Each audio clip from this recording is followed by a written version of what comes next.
Welcome to the Foundry by Forge College. I'm absolutely thrilled to have you here in Mission Control today for this explainer. If you've been following along in this track, you know we've been building up to something massive. Today's the day. We are finalizing our Capstone build, creating and deploying an ENS-integrated decentralized application.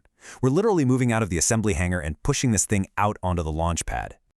Here's our flight plan for today. We're going to review the Capstone mission, look at our pre-flight acceptance criteria, run through staging and testing, hit the main engine start for production deployment, check our rollback safety net, and finally declare mission complete. Let's break this complex process down. All right, let's dive into Section 1, the Capstone mission. In our previous lesson, documenting and packaging your strategy, we drafted our blueprints and boxed up all our components. Now we're transitioning into the final launch phase. This is where all that hard work actually pays off. So, what's the actual objective here? Well, our mission is to synthesize our planning, secure our implementation, and execute a tested deployment to produce a totally production-ready ENS integration. It's exactly like a real assembly line. We're taking all the brilliant pieces we've built over the past few modules, our integration plans, those secure UX hooks, our local tests, and we're finally stitching them all together into a living, breathing dApp. To pull this off efficiently, we use a CI/CD pipeline. If that term is new to you, it just stands for continuous integration and continuous deployment. Think of it as the automated assembly line and launchpad for your code. Instead of you manually moving parts around and tightening every single bolt yourself, the pipeline runs your tests, builds your application, and automatically moves it to the launchpad if everything looks perfectly green. It basically takes the human error out of rocket science. Moving right along to Section 2, Pre-Flight Acceptance Criteria.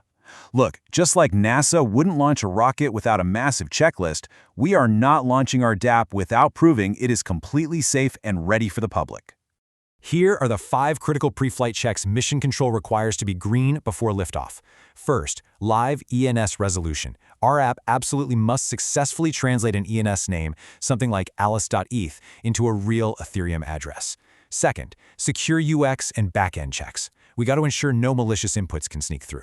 Third, our CI and automated tests must pass with flying colors. Fourth, we need reproducible deployment scripts. And finally, rollback validation. We need to know we can abort safely. All 5 of these, non-negotiable. Which brings us to step 3, staging and testing. Before we send our code into deep space, we need a dress rehearsal. We call this our staging orbit. It's where we run our initial automated integration checks in a controlled environment. And there is a huge, crucial contrast between staging and production. In our staging environment, we use a deterministic test RPC. It's a safe sandbox. If things literally explode here, hey, nobody gets hurt, we just sweep up the dust. Production, however, uses a mainnet RPC. This is the live environment for real users interacting with the real Ethereum blockchain. The code is identical, but who we're talking to on the blockchain, entirely different. So how do we actually execute this in staging? Well, here is our sequential CI staging checklist. Step 1, set up the node environment. Step 2, build our artifacts.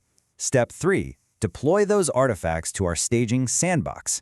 And Step 4, run our custom script, resolvecheck.js. It's literally like reading through a flight manual. Check, check, check, and check. Let's talk about that last step for a second. ResolveCheck.js is our telemetry ping. It's this tiny, brilliant script that calls provider.resolveName to definitively confirm that the ENS name we type in actually points to the correct target Ethereum address.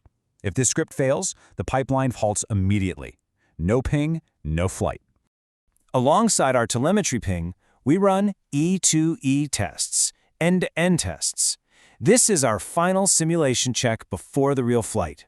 The computer is literally pretending to be a real user, typing an ENS name into our newly deployed interface, clicking the buttons, and ensuring the whole system works together seamlessly from the front end to the back end.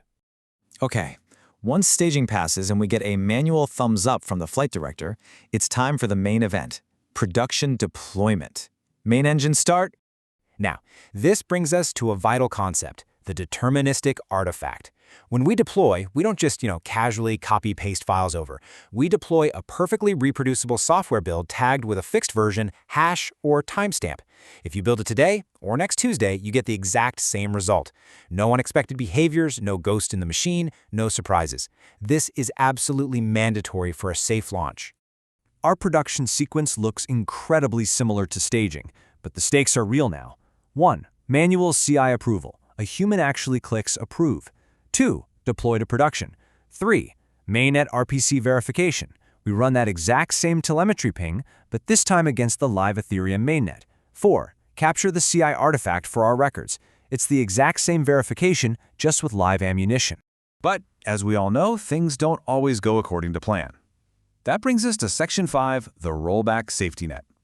Honestly, this is the most critical operational safety feature every developer needs, especially if you're brave enough to deploy on a Friday. It is the universally dreaded question in the developer world, right? What if something breaks in production? Say it's Friday afternoon. You push a tiny, supposedly harmless update, and suddenly, your beautiful ENS integration completely stops resolving names for your live users. Do we panic? Do we embrace the chaos? Not us, because we have built in a rollback capability. A rollback is the ultimate undo button for your mission. It instantly reverts your live application to a previously tagged known good release without any data loss. It's literally how you save the day, fix the bug in peace over the weekend, and keep your users completely oblivious to the fact that anything went wrong in the first place. And you don't just assume this works. You test your abort sequence in staging first. You actually run /scripts/deploy, -rollback, -to tag, and then specify your previous tag.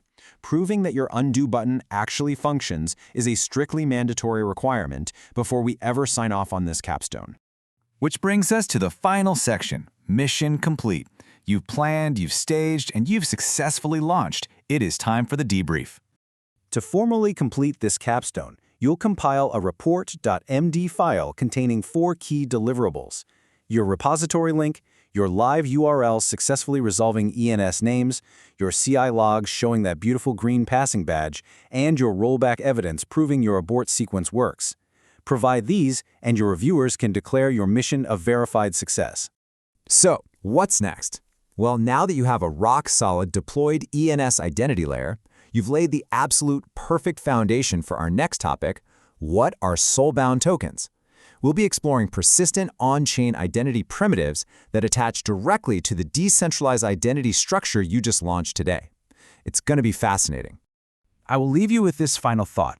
Are you ready to launch your identity layer to the decentralized web? You have the tools, you have the blueprints, and now you know the protocol. Mastering these exact launch sequences is a core part of how real-world engineering is done, which fits perfectly into the broader programs we build here. To explore this topic further and dive into even more amazing Web3 content, make sure to visit forge.college to continue your learning journey. I've been your host for this explainer, and I will catch you in the next one.